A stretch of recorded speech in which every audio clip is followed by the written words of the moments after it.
everyone. Evening Huel from Wheels. Timothy. Claire. Hi, Claire. Here we go. Waiting for Nick. Nick, send request. Let's try again. Maybe you've got to wait for them to be on the live before you can invite him in. I don't know.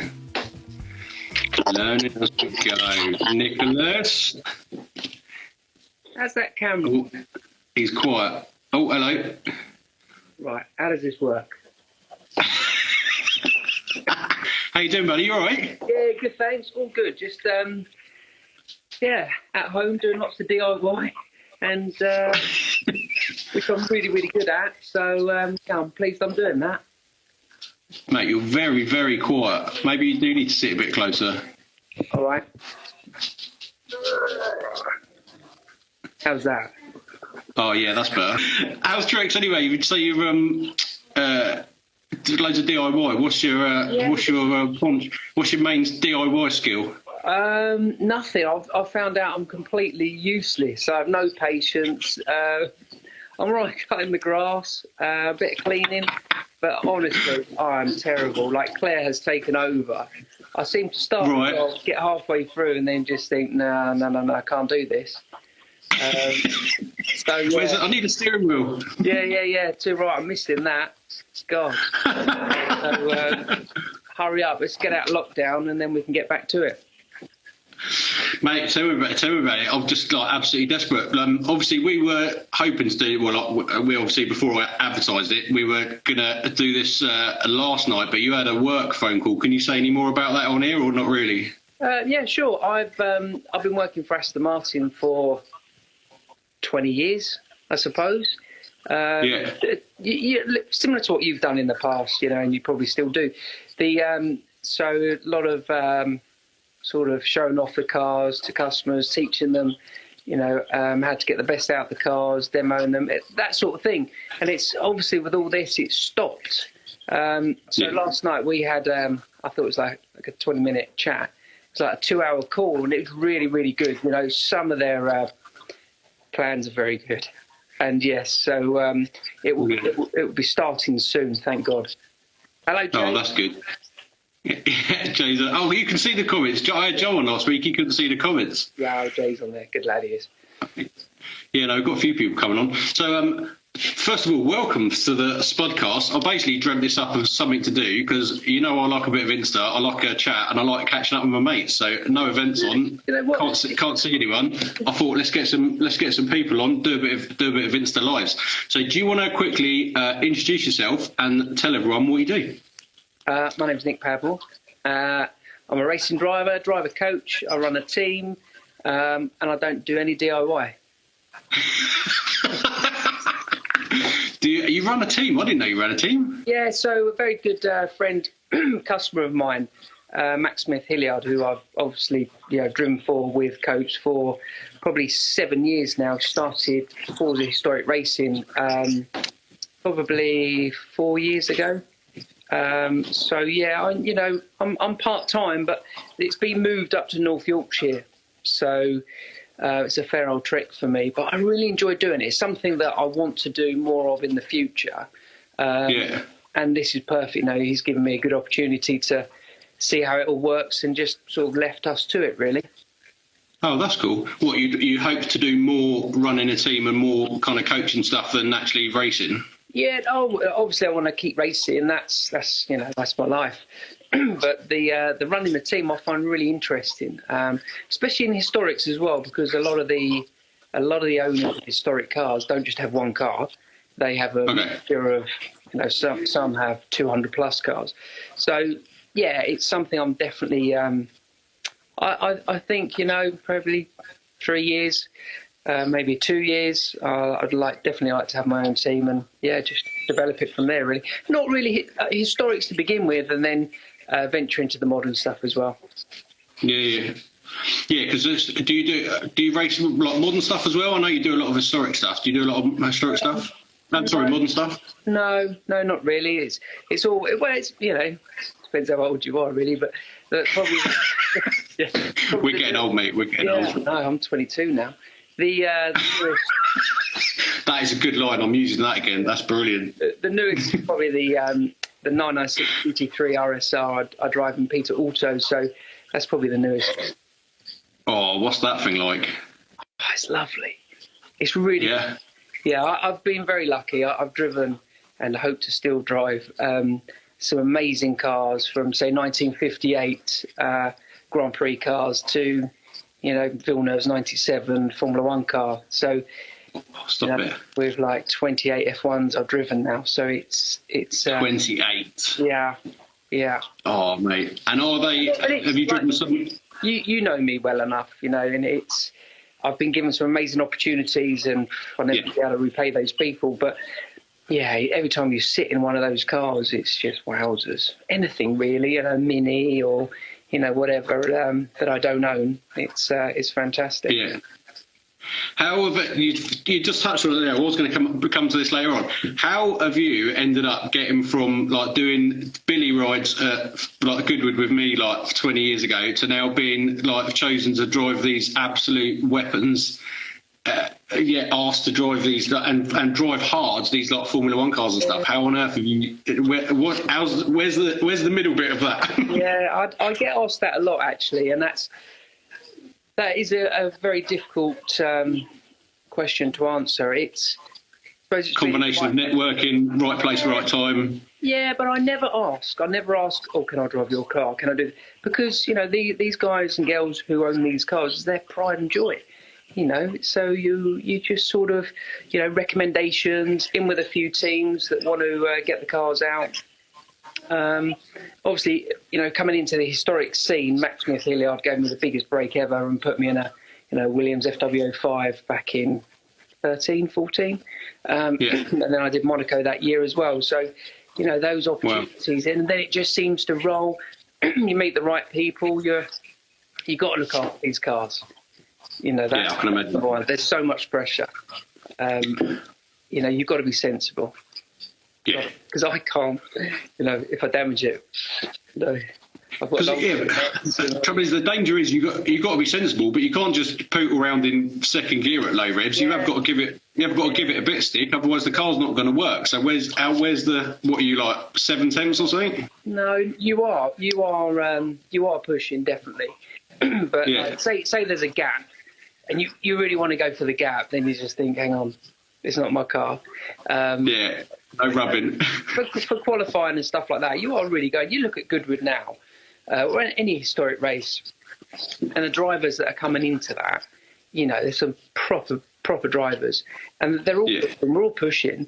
But you've just got, especially at Goodwood, with no runoff, you've just got to be a little bit sensible on what you're doing, really. Yeah. You had a mega battle. Was it obviously nothing happened last year? Well, Speed Week, I'll come on to that in a minute. But the year before that, you had a mega last lap battle with was it Nick Swift? You and the Minis. And it's like people say to me, "Oh, you didn't win it. You didn't win it." I was in the race of my life. It's with my. Won it. And honestly, mate, I put my hands on my head, mate, going through Woodcote. I was like, no, he's binned it. No. Oh, that was so everyone thinks we planned that, and for me letting Nick win, I got because it was Nick. Yeah, and for me letting him win, I got a 4-bedroom house. I got a couple of Ferraris. No, that's rubbish. No, so we were just like, it was so good. We were just slipstreaming all the time. Yeah. Oh, it's mega. Door handle, bumper to bumper. We were waving at each other. Right, you'll go, you go in front, brilliant, behind you. And it was just so good. And sometimes you start laughing, think, no, concentrate. Yeah. So, anyway. So coming into that last lap, I thought, oh, I've made a break here. That's quite good. And Lewis was on the back of Nick. And I thought, oh, this is looking all right. And then he tries to do his manoeuvre around the outside of Woodcote. And I thought, no, I'm just going to hold it tight. That's all right. Got the apex, fine. Got on the exit curb, and the left rear went on it. And I was like, that's all right. I've done that millions of laps. I know what I'm doing. Yeah. I'm giving you a passenger ride. We've done some of that. And it just the left rear got on the grass. And it from inside. From outside, it doesn't look much. But from inside, it was yours, it was mine, it was yours again, and the marshals were coming, and no, and luckily it's all sort of straightened back up. And I sort of, no, I won't shut the door on Nick, and that was it. So finished second, and yeah, next time. Mate, it was blinding. I'd like exactly what you said. I could imagine people were going, "Oh, did he? Oh, was it all planned?" And I had visions of like a call to call as he's coming down the Lavant Straight. He's phoned you up and going, "The price of your engine is going up next year, Nick. Yeah. Oh, hang on, come on." He couldn't get through because Lewis was on the phone as well in third place. So he was saying that there's quite a big rivalry between those two. Oh, brilliant. So, mate, that's blinded. It was a great race, and if it ever happened again, it would just be awesome. Just to be in that race, you know. It wasn't my car. It was Lee Dowell's car. He built the car especially for that race. Wow. Yeah, it had more chrome on it than what I've ever seen before. And I remember when I first tested, like, in qualifying, I probably, you obviously you hit flies, don't you? So on the front bonnet, there was dead flies, and he went, "What's going on here?" But there are flies out there. And then, like, when I first tested it, there's so much chrome, and I remember going down the Lavant Straight, thinking, "Christ, it was sunny." It's like, "Oh mate, I have to put my visor down for this." It was all, everything, the steering column, the pedals, the chrome plated. Can I have a sun strip at the bottom of the window as well? Yeah, exactly. Yeah. No. Oh, that's funny, man. So when was the you and Swifty battle? Was that 2 years ago, 3 years ago? Yeah, 2 years ago. 2019? Yeah, it's the Betty Richmond Trophy race. Yeah, it was. Yeah, at the revival. Years because of all these lockdowns and everything. It was. Oh, I know, mate. I totally lost track of it all. Yeah. And that was the revival or members meeting? No, members meeting. So it was. I think the race originally was going to be just for 30 minis. And then because they had such big interest, they went, okay, we're open up to 60 minis. So, wow. It was amazing. You know? That was a 60-car grid? Well, no, because they split the races. So two-thirds. Oh, I was going to say. Yeah, so 60 entries, you know. And it was, the racing was good all the way through. And people look at that, you race a Mini, you know, how can you get excited racing a Mini? Yeah, I think the Mini is more challenging to get through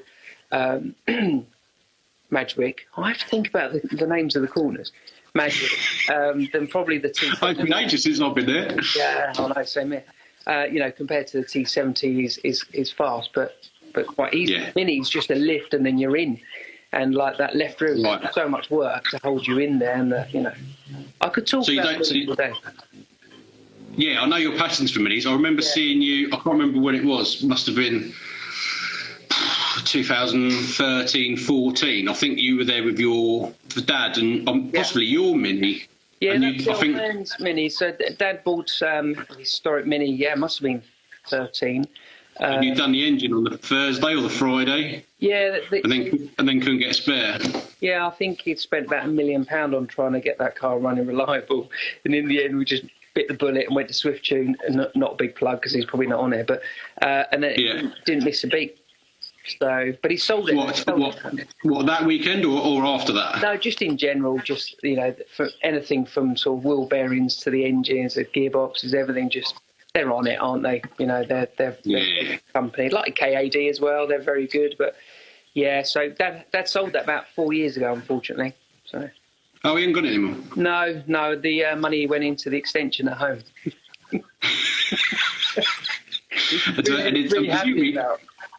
Presumably having a car that's been at Goodwood puts a few zeros on the end, or not so much? If it's got a race in Providence, I guess. Yeah, if it does well. Yeah, definitely. Yeah, it's worth doing. Yeah. But that Mini was only qualified once at Goodwood, and it blew the engine, so... Yeah. But I'm going to have that back one day. One day I'm going to get that car back. You are going to get it back? Yeah. I don't know how. I remember seeing you guys. I remember seeing you and your dad sat in the thing. I won't say too much about it, but it's, I just remember seeing you guys just with your hands on top of your head and just looked so bad, because obviously it was right at the beginning of the weekend, and you'd gone round everyone to try and get a spare engine. Well, obviously nobody wanted to sell their spare engine at the beginning of the weekend, because then if they blew their engine, they wouldn't have a spare. So you were throwing some silly figures around for what a second-hand engine would cost, and I was like, oh grief. Yeah, we just went home. That was that. And that was that was Goodwood, wasn't it? Yeah. So that was my first ever race at Goodwood. And I thought, I've always wanted to race at Goodwood.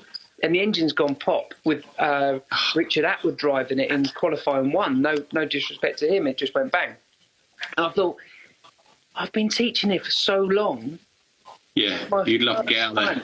And it never happened. Oh, and I was can't imagine. Oh, mate, I was really gutted. But that's how it goes. Imagine. I've been long enough, that's how it goes, and that's it. Yeah. And you must know, I've had so many mates go, I'm racing this year, I'm racing this year. And I've had several, kind of older school racing driver mates go, you're not racing until you're sat in the car on the grid, ready to go. Because so much, exactly what you've just said, so much up until that point can go wrong. Even a signed deal, and then whoever's got the car pulls out and all this sort of stuff. Yeah, exactly. And even then you could go to the assembly area and then it doesn't start, and then that's going home. Yeah. You've got to be literally ready to drop the clutch. Here we go, we're ready to go. And even then, you get taken out first corner. Yeah. But I love it, and like yourself, we're big petrol heads. Big petrol heads. Speaking of your dad, how is your old man, old Mr. Keith? Is he all right? Yeah, he's good. I saw him today. He's good. He's had his vaccination. That's good. I had mine actually last week. Okay. So that was good. Well, because you're old and vulnerable. That's it, yeah. So they're just trying to get everyone in Surrey out the way, I think. So they did me. But no, he's good. Stop it spiking again. He doesn't change one bit. No, he's brilliant. Oh, I love your dad. I remember the first time, in fact, I made a note of this because I thought I'd forget. I remember the first time I met your old man, and I knew, obviously, I've known you for years, and I knew your dad was called Keith, and I knew that he worked up at Top Gear Experience. So I then managed to get a job up at Top Gear Experience, and we were doing I think we were doing the off-roading or something for the guys. And I heard a couple of people talking. I heard someone call him Keith, and I went, "Oh, are you Keith?" And he kind of, his eyes lit up, and he went, "Yeah." And I said, "Oh, are you Keith Padmore?" And he was a bit like, "Oh yeah." And I went, "Oh," I said, "Are you Nick Padmore's dad?" And he went, "Oh, times have changed. Here we go." He said, "It used to be people going up to Nick, going, 'Oh, are you Keith Padmore's dad?' Now people are coming up to me going, 'Are you Nick Padmore's dad?'" And he's still got more hair than me. He hasn't. He got a massive lock of hair. He paid a lot of money for that. So not all the money went on the extension. No, exactly. So, no, he's good. Oh, I love your dad. He's a good lad. So can you hear me better now?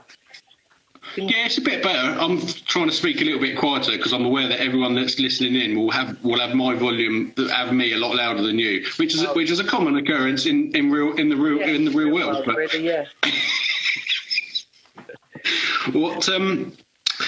Where are we going with this? Let's go. So Speed Week, you were up there driving several different cars, including the NASCAR, which you said the first time you got in it was on the grid, wasn't it? Yeah, That was. I think me and a lot of drivers, when we get offered drivers at Goodwood, number one, it's like, wow, that's brilliant. Going to be racing at Goodwood. So I drove 7 cars that weekend, and I didn't drive any of them before. Tell a lie, the Arrows, I did a demo at Brands. The Mini, the BMW I'd driven before. But yeah, the Euro NASCAR was a last minute thing, and I've known this guy for a long time, and I didn't realise his connections. And he sent me a text, said, "Oh, do you fancy driving a NASCAR at the Speed Week?" And I was like, "Yeah, definitely." So, yes, and it was all backed by M&Ms, and they did loads of social media all over it, and it was cool. It was a European one, so it wasn't a full-blown American one, but it was really good. It was like, yeah. And the hardest thing was getting in and out of the bloody window. That was difficult. Yeah, trying to get in it. There must be a knacker doing it. So the door don't work then? No, you got to jump through the window, and I'll get Dukes of Hazzard stuck, and it's a nightmare. And did someone have to give you like a leg up or something to get in there? Or were you right? Yeah. I can't remember. It must have looked so funny. But the funny story, right? So the first practice, I was in the Arrows and the NASCAR the same session. So Matt Hearn said, right, okay, what you've got to do is you've got to drive the NASCAR over to go and do a lap, park it up over there, run back here, jump in the Arrows, and do the same. So I jumped out of the NASCAR and I sprinted back to the paddock, and there's no arrows. Like full gear. I could hardly walk. I was like, I got to the paddock. Look, where's the arrows? What arrows? The arrows. Oh no, that's over the other side. So I got so confused. I was just running one way or the other, and had a bit of a lay down. And strapped myself in the Arrows, and then go and drive that. Oh, dude. And which was the car that you were trying to? Because I know this year at Speed Week there was a big thing about you trying to break your Goodwood lap record. What car was that in? That was the Arrows A11. So that was the Arrows. Yeah, that was Derek Warwick's old 1989 F1 car. Oh, I see. And is that pre? I'm really bad on F1, mate. I do apologise. Is that pre-turbo or is that turbo? Yeah, no, it's non-turbo. There's 89. Non-turbo. So it's right at the end of it all. When do the turbo silliness start? Oh, good. I'm glad you've done that face. About 84. 84? Oh, it's before that. 84, 85. Yeah. I'll bet someone on it that knows exactly. Oh, I don't know. I'm really bad with it. Honestly, mate, I'm really bad with it. What? So the lap record that you currently hold is in a Lola. Yeah. So that was Lola T70 Can-Am car. That was 2015. 2015. Yeah. That was set in a race. So that was the lap record. This is what I was going to get onto. Yeah. And then for the Speed Week, they wanted to go for a lap record, but from a standing start. Oh, so it would have been a different record. Yeah. So. Because I was going to say, surely to set a lap record, you'd want to get your, especially in something like that, get your tyres super hot and then be coming through the chicane full chat. Yeah, that's right. And what they were doing is they were sending us out of the sort of escape road at Woodcote Corner, and then you had from there to sort of the exit of the chicane to get everything warm. So the Arrows has carbon brakes. So that was the tricky thing. Like the tyres, I was quite surprised. The first time through Madgwick, I was thinking, what's it going to be like? Because, there's that crest there. And on cold tyres, I'd warmed them up enough. And it was quite a warm day anyway. And I thought, what's it going to be like on, turning into Madgwick? And then obviously Fordwater. So I warmed them up and they were pretty good. As soon as I got into Madgwick, I could just put on the gas. And the first run through Fordwater was flat. But the biggest thing was braking. Because I didn't brake for the first, obviously for Madgwick, because you're okay there. But the big brake for, there's a light brake for No Name. And then St Mary's, you're braking. But so on my first run through Fordwater and then just going over the crest, No Name, I was having to bring my left foot over to the brake, just gently rest it on it while the right one was flat on the throttle, just to try and get some temperature, and then get my left foot out the way. And there's no room. I'm only size 8 feet anyway, but there's no room in those carbon type cockpits.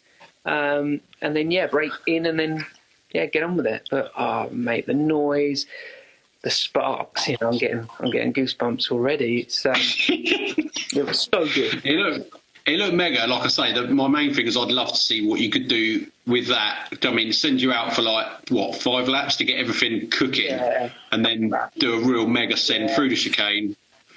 Yeah. And then because as we know from Mithril, there's a rumour which has been backed up by several people, but it's not official, of a sub 1 minute Goodwood lap. Yeah. Which when I heard that you were going to be trying to break the lap record in a Formula One car, I thought, here we go. Yeah.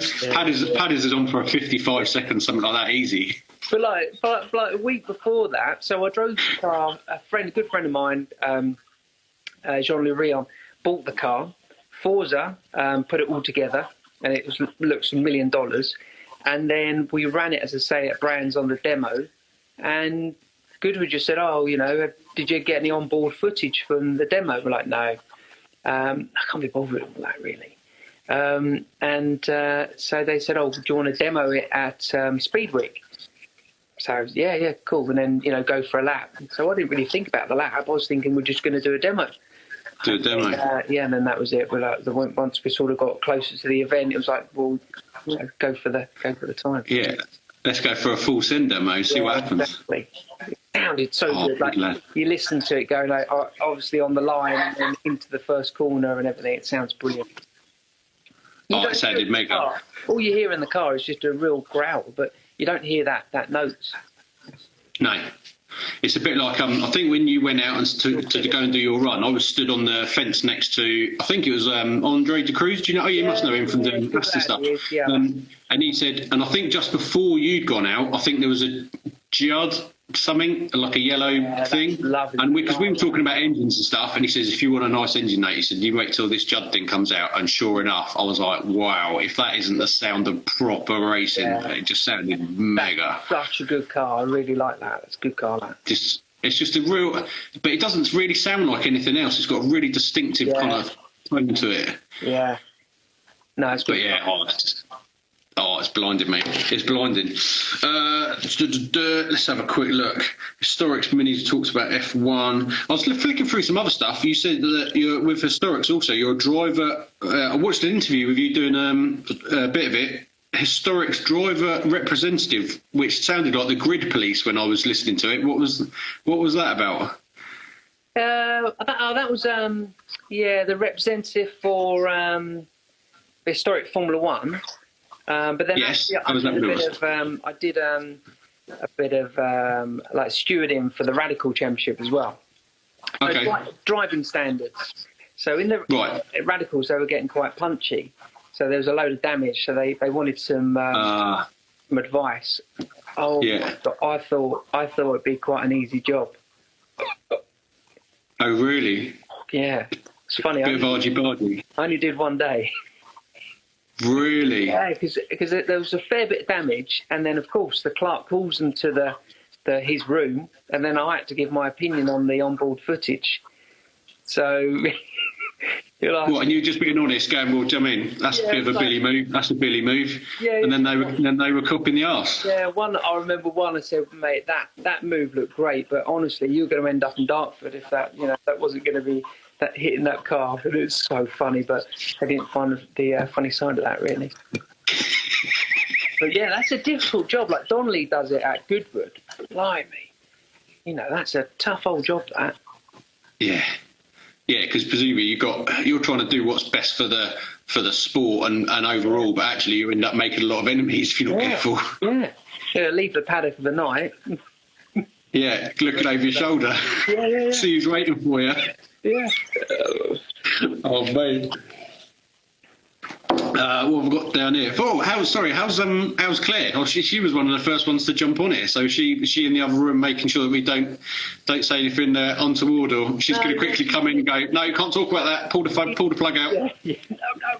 She's head of DIY at the moment, so she's been great at that. So because I was so successful at that, so she's good. She's doing that. She had COVID at Christmas, and then she had it, and then I bloody got it. So luckily we had it it was very light. It wasn't too bad. Yeah. We were lucky to get away with that. Okay, you're both all right. You haven't grown an arm or something.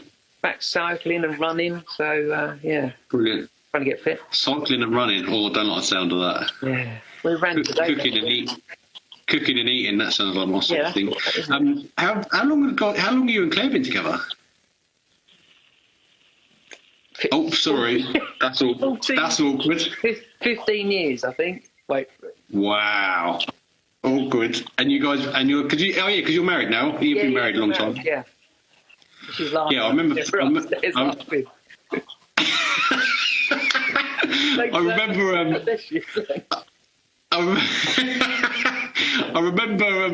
remember the first time I met her. I think at a Mithril barbecue, and I thought you were doing pretty well for yourself. I thought you were punching a bit. She's very lucky to be with me. She's incredible. You've done well to hang on to her, mate. You've done well there. Yeah. You thought you'd marry it quick. 17 years. Wow. 17. Christ. Well, it's just as well you went for a lower number because it could have gone against you. No, she's good. Mate, she's good. I'd never forget. Oh, good grief! Can I tell this story? Yeah, I won't say where it is. Claire Carter at that Mithril party was dangerous. Yes. Remember her? That was lethal. Well, you've already dropped me in it, so I may as well just go with it now. I wasn't going to say where it was. I was about to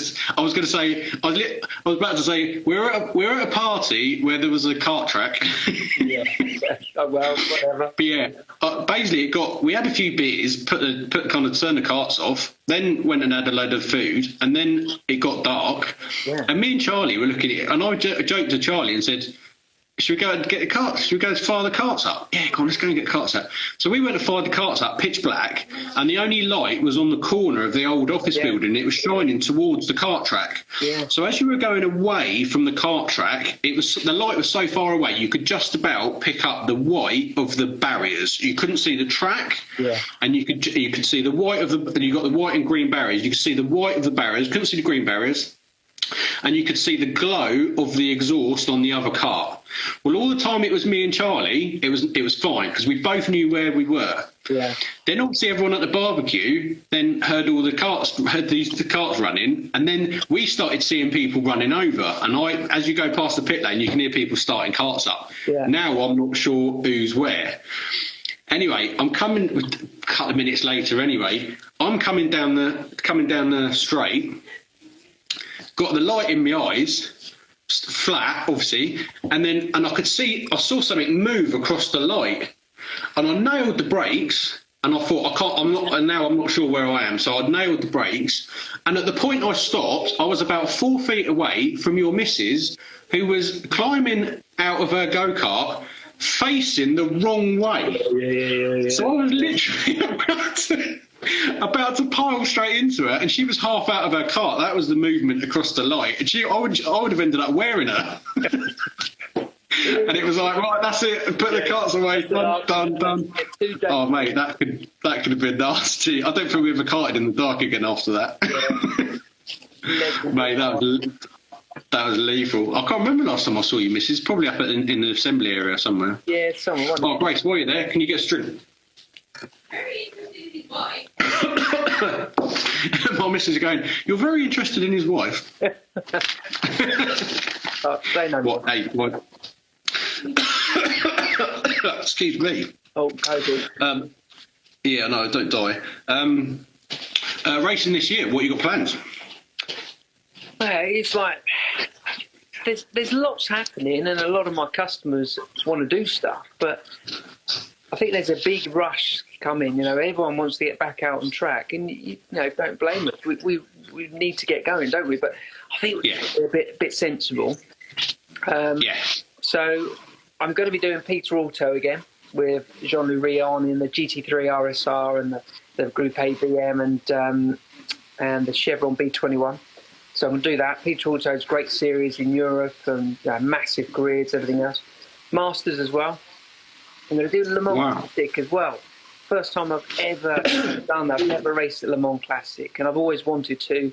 I've been to watch once, but now's my time to have a go. So that's really. I'd love to get down there just to watch it. Like you say, I've heard, and so many people I know have been down there and said it's the mega event. And like also in between in the evenings and stuff as well in the local towns, you just someone said they take all the race cars and drive them through the towns and stuff, and it just sounds mad. It's a brilliant event, but how different will that be now with the rules? You know, and also they might push the event further back. Le Mans 24-hour, you know, that's later on in the year, so is that going to happen? But I'm looking forward to that, and obviously, you know, members meeting, revival, and what's Jay saying? What are you driving at Le Mans? I'm going to drive the GT3 RSR, so the 996, and that's the Le Mans history car. It's beautiful. A Chevron B21 as well, so it's a little sports car. So, mate, blinding. That'd be good, and maybe something else. I don't know yet. So be good.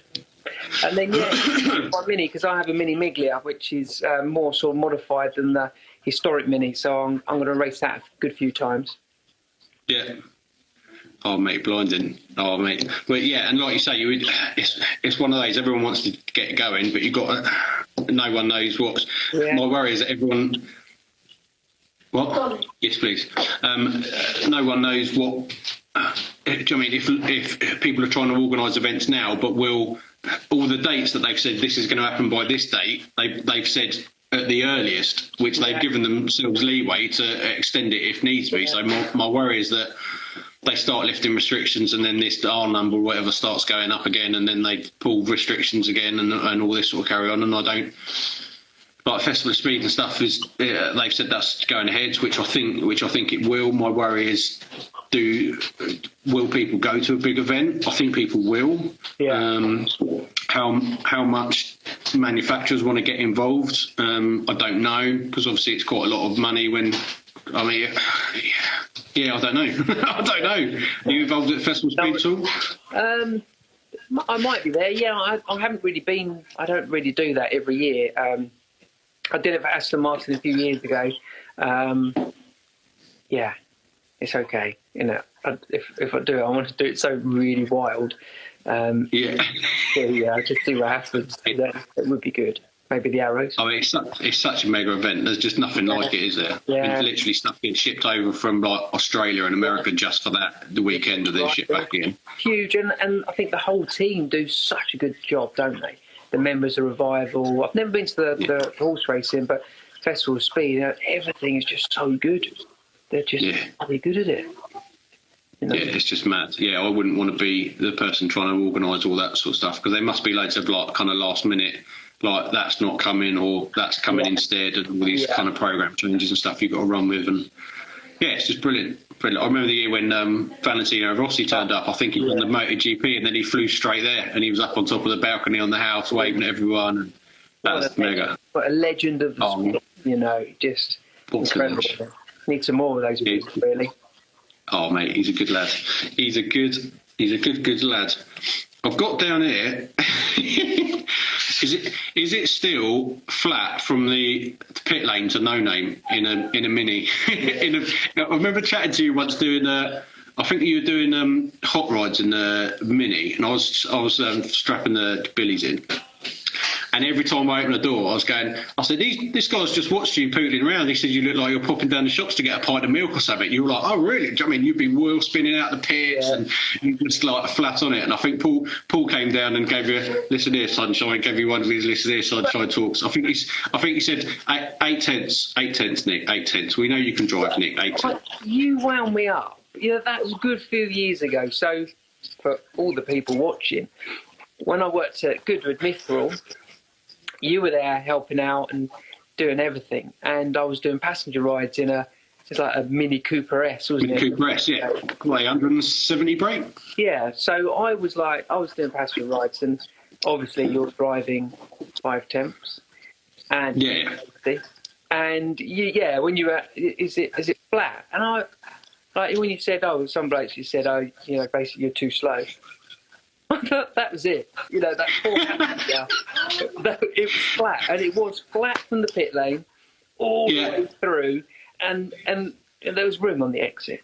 But 4 times, and Paul would come over. You just need to calm it down a little bit. You know, when the door shut, the change was a bit of a giveaway because the shell was flexing so much. You know.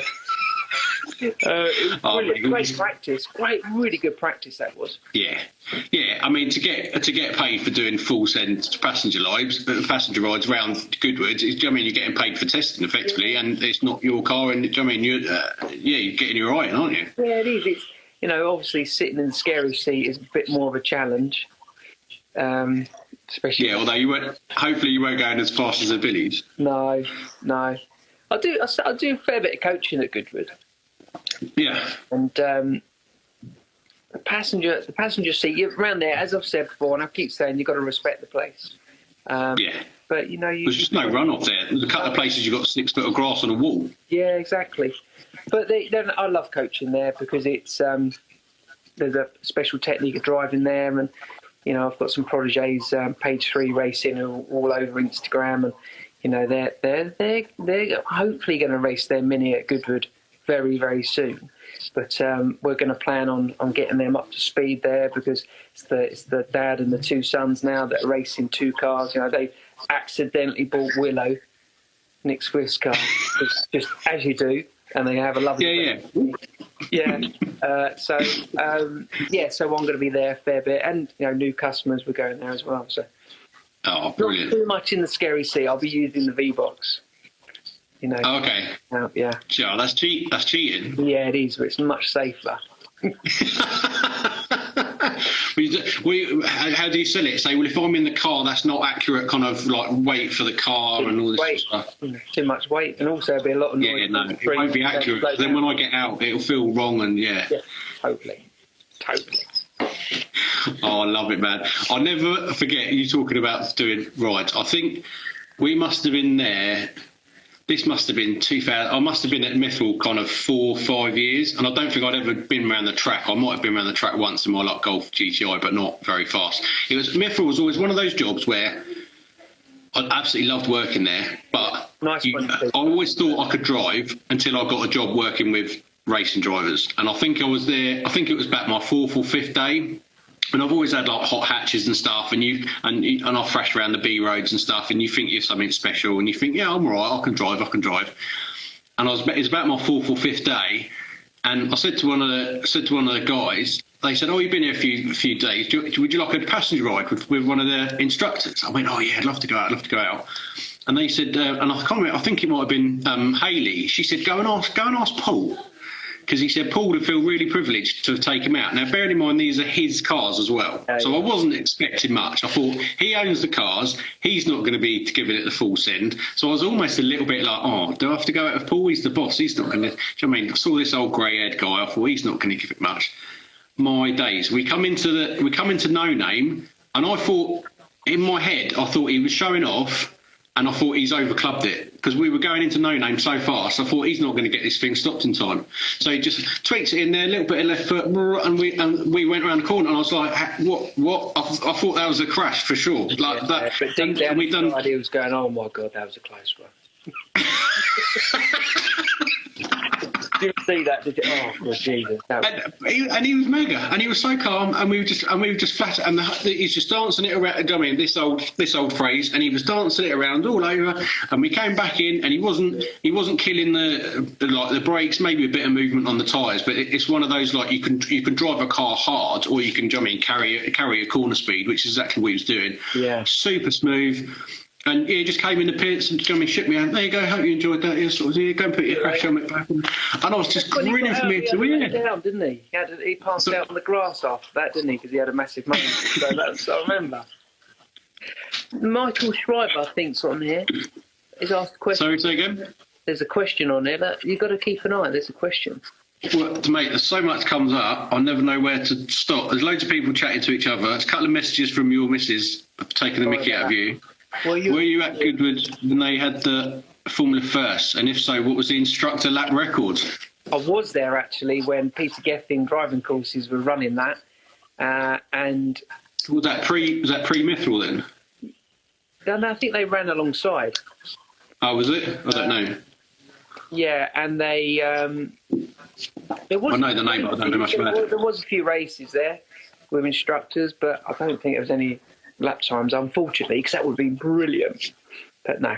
Oh, mate, that's just a recipe for disaster, isn't it? Getting the instructors racing.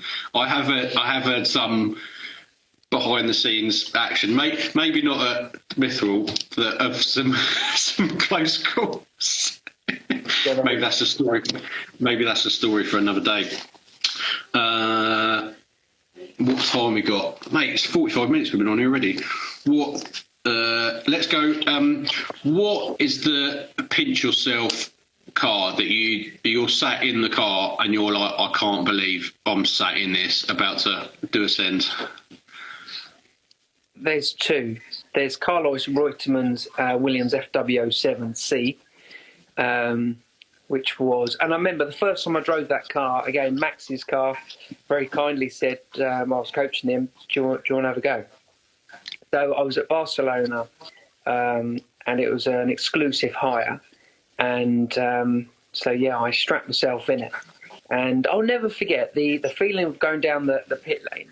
There's a couple, right? So I'll tell you this one. I don't want to bore you and go on forever, but Not you can go forever, mate. That's what I mean. I was going down the pit lane, and it's weird. I just looked at the wing mirrors, and they're all sculptured and moulded. And you look at that, and then do you remember, like, on the old footage when you used to, so the onboard footage, it would catch a tyre, the camera would, and then you'd see the white stickers going back the wrong way. Yeah, yeah. It was transparent. So yeah, that going into turn 1, and then obviously turn 3 at Barcelona. You've obviously seen that. It's so fast, and it's the first time. I don't know Barcelona at all. Yeah, it's amazing. Turn 3 is the first time I've ever felt my whole of my core wanting to go. So it's a right-handed corner, wanting to go left. So your arms on the steering wheel's fine, that's okay. But actually my core, my stomach was going left and wanted to exit left out the car. And I knew then that, and I always did, but, those guys back in the day were real men. Yeah. They would do a Grand Prix for up to 2 hours. Wow. So, yeah, I raced that car a lot. I've won the championship. Sorry, what was that called again? An FW? 07, so it's Carlos Reutemann's Williams. Yeah, FW 07C, did you say? Yeah, since 1981. I shall go and look that up after we get off, because that sounds fascinating. I'm just a super Billy at the end of the day, mate. I love this, because I'm too fat and no skill to ever be a racing driver, so I've got to hear everyone else's racing stories. I want to hear more about your job. And then the other one was I was asked to... Karun Chandok does all the driving for Williams Heritage, run by Jonathan Williams, Dickie Stanford, and I was asked to be a reserve driver because Karun was getting busy with the filming for Sky.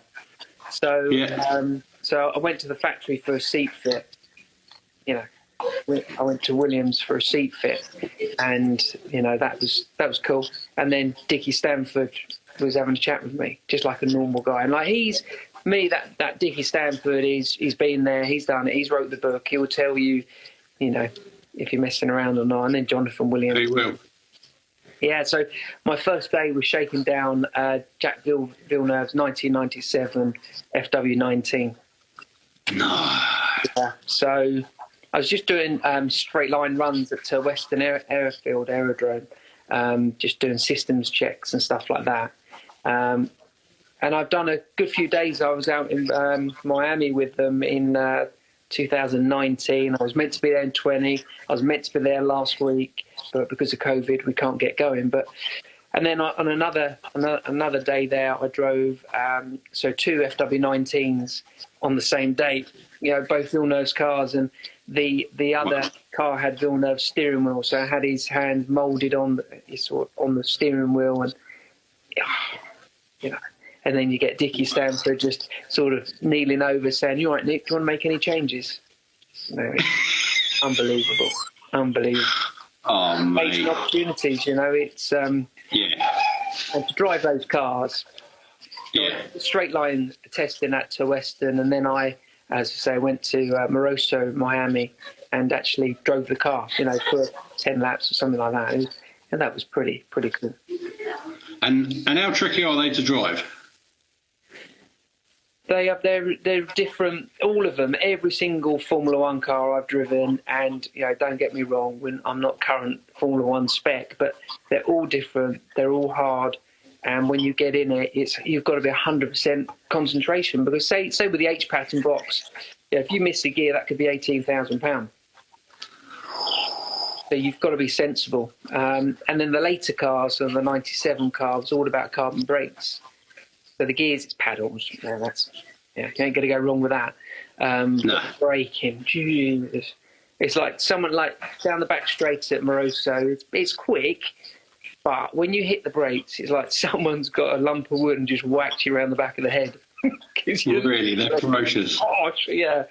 So yeah. And are they good from cold, or do you have to warm them up and then they really bite? Or yeah, they change the pads depending on what the car is doing, because those cars, you don't get many laps in it because the engine rebuilds cost so much money.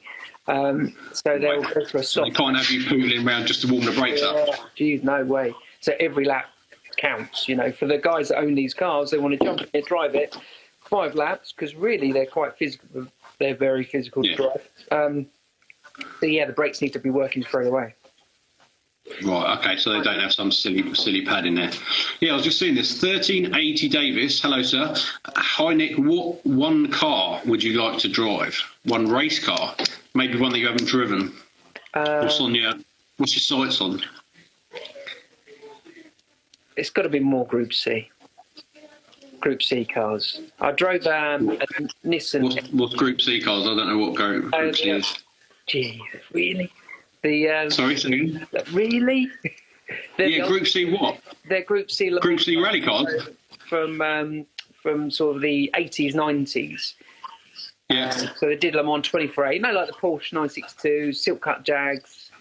Yeah. Okay, yeah. Group C stuff. So, I told you, mate, I'm just a Billy. I don't know anything. Definitely some more of those. I raced a Nissan NTP 90 at Dijon. And that thing had like 800, 900 brake horsepower around Dijon. It wasn't the best of cars, but just, again, an amazing opportunity and really, really cool. So, yeah, I want to drive some more of those, classic Le Mans, motor historics, come on. I can see you there. Because that low that you set, the Lola that you set the lap record in, has that got much aero? That's basically just a brute force engine, isn't it? Yeah, nothing, no grip, nothing. It's just a mega engine on a go-kart, off you go. Yeah, treaded tyres, loads of grunt, loads of torque. At Lavin Straight was close to 172, 3, 4 mile an hour. No, 172, something like that. Down the Lavin Straight. 1960 odd that car was. Mate. Proper car. That's sketchy. Proper car. That's sketchy. Nick, your favourite car of all time? Hi, Lynn. How you doing? My favourite car of all time? Got to be the FW07. Yeah. I raced the Williams because I raced that so much. Yeah. And it's funny, that's a car that was so special that you can't really look at it, because if I looked at it, I'd be like, oh my God, that was amazing. Yeah, no, I'm right. I can't do it, not to. Yeah, and that had the air start, so it's the cool thing with your finger. So that's pretty cool when you do that. It fires up and then off you go. But yeah, it's got to be the Williams FW07 in a race, and then obviously Spa in the Williams as well, which was flat for Eau Rouge, that was quite fast. I've been flat for Eau Rouge in the snow, but in a Renault Clio, so not quite the same. Good, yeah. Well, at least you've done it. Yeah, you got to be honest, because it was snowing and there was no grip. Basically, you get on the left on the way in, you basically get all four wheels right across the curb and kind of straight line that first bit. So because as soon as you hit the hill, because you've got no speed and no power, you're kind of bogging down all the way up. So it's relatively easy. But yeah, we went over there. It was like, I think we left over here and it was like 12 degrees and a bit drizzly. We got to Spa and it was 2 degrees in the morning, and then at lunchtime it started snowing, and I was there with a couple of mates, and my mate said, mate, it's snowing, I'm not going out. And he chucked me the keys and he went, there you go, you're the skid pan expert, you go out. I went, mate, I've never driven round Spa before, I've never driven the Clio before, and it's snowing. He went, yeah, that's all right, just don't crash it, because we've got to get home in it. I was like, all right then. Yeah, no pressure. And I was the only one out there for about the first 10 minutes after lunch, but it was brilliant. Yeah. Question from George, when are you going karting? Sounds like he wants a little Goodwood kart track rematch. April the 7th, because the kart track's open on the 29th. So, yeah, I need to get back in a kart. So, April the 7th, and probably by 8th, 9th, 10th, my ribs will still be aching like mad, and I'll be worn out. So physical, I forgot. Jesus. Yeah, George, see you there. What kart are you in? I've got a Rotax Max, so I don't have to get a bump start it. So just electric start, and Claire does it as well, so it's quite good. And Dad, so we all go and have a good day out. So what? And that's a 20. It's like 24 horsepower 2-stroke thing. Yeah, something like that. It's a 125. I don't know. That's a 125. Yeah. Is obviously we went to have you ever been to like Daytona, like Motorsport, those sort of places? They got those. I think they're Rotax Max, haven't they? Are they Rotax cars? Yeah, they're good. They are. They're good. Good cars. Presumably your one's a bit more power than your one's a bit more tweaked up. Yeah, it's not restricted, but they're brilliant. Yeah. They're not mega money, but a great training tool. They're really good. Yeah, we've done some karting there. A mate of mine organised a karting thing up there, and it's the first time, because the Mithril karts were like 5.5 horsepower, I think, and then the only other karts I've really driven is I think like Padmore Park and the Thruxton karts. They're like felt like they're like 12, 13 horsepower. So then these ones are like 24 horsepower, 2-strokes, and obviously you can't beat a sound of 2-stroke. And I remember pulling out the pit lane and just keeping it flat, and it was pulling, and then I was, oh, hello, and it was still pulling. At the point I bottled getting off the gas for the first corner, it was still pulling hard. I was like, good grief. Great. So I didn't really know what I'd let myself in for. Obviously, I'm way too heavy for go-karting, but it was mega. Oh, I love it. Need to do more. It's one of those. It doesn't matter what you've done, you get in a kart and it's still mega. Yeah. I mean, this is me saying that. I don't know if you're saying the same thing. I think we're at very different driving ends of the spectrum. It is so natural, and it will teach you so much. Not only the physical side of it, but they're just so fast. The corners come at you so fast. I remember when I left karting in '93 and I went to Formula First. I remember getting in the Formula First and thinking, oh, God, this takes ages to go down the straights. The straights are so much longer, aren't they? You're like, oh, da-da-da-da-da. Then you get back in the car and it's all action. And, oh, God, hang on. Yeah, you're all in the car, you're always turning the wheel. You're always doing something. Yeah, too right. Yeah, it's mega. Well, I'm just looking at the time. Mate, got about 4. Someone said to me they cut us off after about an hour, but I'll try and do it to an hour anyway. Because right. Running out of questions, or you're right. Who wants to get? No, this was just my notes that I was going to ask you. I've also got a page of questions which I'll normally get onto after about 40 minutes, but we've had such a mega catch up. I haven't got into any more questions. Let's do a couple of quick questions. Are you a tea or coffee man? Coffee. Dogs or cats? Hang on. Dogs. But Dogs, good lads. Huh? I don't have one. You don't have one? Yeah, but your dog's over cats. That's fine. Favourite veg with a roast? Oh, it's got to be Yorkshire puddings. That's not veg. Brussels sprouts. See, I like a Brussels sprout. Yeah. They get a bit of bad press. But Yorkshire puddings, veg with a roast. That beats my previous best answer, which was cauliflower cheese, which technically cauliflower is a vegetable, but you pour a load of cheese over it, it's not really. Yeah, it ruins it.